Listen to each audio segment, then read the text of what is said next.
دنیا کردار کپڑوں میں مانگتی ہے، دنیا کردار لباس میں مانگتی ہے، دنیا کردار مکان میں مانگتی ہے۔ اس کا مطلب کپڑے لباس میں کردار ہے، بلال کو پھر کردار والا تو کوئی نہیں کہے گا۔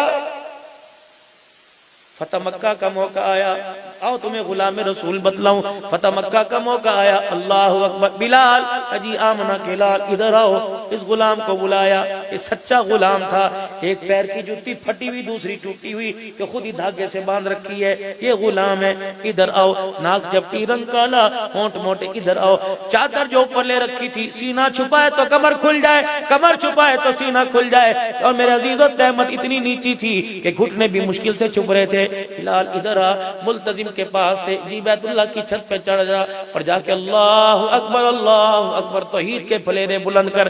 حضرت بلال رضی اللہ تعالیٰ میں آقا کہا جی، صدیق نیچے، بلال اوپر، عمر نیچے، بلال اوپر، عثمان نیچے، بلال نبیوں کا سردار نیچے، بلال اوپر۔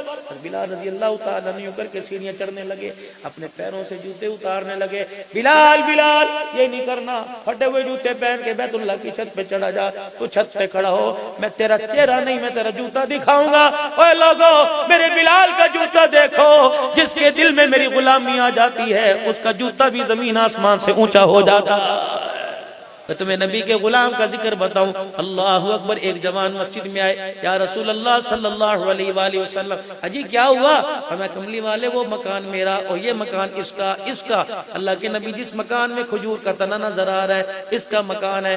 صبح صبح جب مدینہ پاک میں ہوا چلتی ہے، تیرے قدموں سے ٹکرا کر درختوں پہ پڑتی ہے تو صلی اللہ کے ترانوں کی آواز آتی ہے اور درخت بھی جھوم جھوم کے درود شریف پڑھتے ہیں۔ کملی والے کھجوروں کے خوشے کبھی ادھر کبھی کھجوروں کے خوشے ادھر ہوتے ہیں، دو چار ڈوکے دو چار دانے میرے بیڑے میں آ کے گر جاتے ہیں۔ اللہ کے پیارے نبی صلی اللہ علیہ وسلم، میرے بچے بھوکے ہوتے ہیں، ایک آدھا دانہ اٹھا کے کھا لیتے ہیں، یہ دروازے پر دیوار پہ کھڑے ہو کے بڑی بدتمیزی کرتا ہے۔ اللہ کے رسول اس سے اتنی تو اجازت دے دیجئے۔ آپ نے فرمایا ادھر آئیے، جی یہ صحیح کہہ رہا ہے، جی صحیح کہہ رہا ہے، میری بیوی کو کھجوریں بڑی پیاری ہیں، یہ درخت میری بیوی کا ہے، وہ نہیں چاہتی کوئی اس درخت کی کھجور کھائے۔ آپ نے فرمایا سودا کرے گا؟ کہ کیا سودا کرے گا؟ کہ ایسا کر، یہ کھجور کا درخت اس غریب کو دے دے، جنت کے کھجور کا درخت میرے سے لے لے، وعدہ کرتا ہوں۔ کہ نہیں اللہ کے نبی یہ بس درخت میں رکھوں گا، باقی جان مانگو دوں گا۔ منافق تھا، اللہ اکبر، جب اٹھ کے چل دیا، اللہ کے نبی کہہ رہے کوئی نہیں اللہ تیری مدد کرے گا۔ اتنے میں ایک کونے میں سے کون اٹھا؟ جناب ابو دحدہ انصاری رضی اللہ تعالیٰ عنہ اٹھے، حضور کے پاس بیٹھ گئے، عرض کرنے لگے یا رسول اللہ یہ وعدہ اس کے ساتھ یا جس کے ساتھ؟ آپ نے فرمایا کوئی بھی درخت لے کے دے دے اس کے ساتھ ہے۔ اچھا اللہ کے نبی میں ابھی آ رہا ہوں۔ دوڑتے دوڑتے گئے، بھاگے بھاگے جا رہے، ارے اللہ کے بندے، ارے او بھائی کیا ہوا؟ اللہ کے نبی نے تیرے سے درخت مانگا، دے دینا، تیری مہربانی دے دینا، انہیں نہیں دیتا مجھے دے دینا۔ انہوں نے کہا چل چل، تیرے نبی کو نہیں دیا تجھے کیسے دوں گا؟ دے دینا دے دینا۔ اچھا میں تجھے نہیں دیتا؟ اچھا کہنے لگے سودا کر لے، جو مانگے گا دوں گا، منہ مانگی قیمت دوں گا۔ ہنسنے لگا، انہوں نے کہا رہنے دے، منہ مانگی قیمت دے گا؟ کیا دے گا؟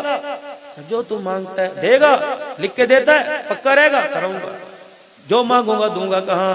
کہ مدینے میں تیرے کتنے باغات ہیں؟ کہ بے شمار ہیں، سب سے قیمتی باغ اس میں کتنی کھجوروں کے درخت ہیں؟ کہ 700 کھجوروں کے درخت ہیں۔ ایک درخت لینا ہے؟ کہ جی۔ کہ پھر یہ تو لے لے، 700 کھجوروں کے درخت کا باغ مجھے دے دے۔ کہنے لگے الحمدللہ سودا سستا ہو گیا۔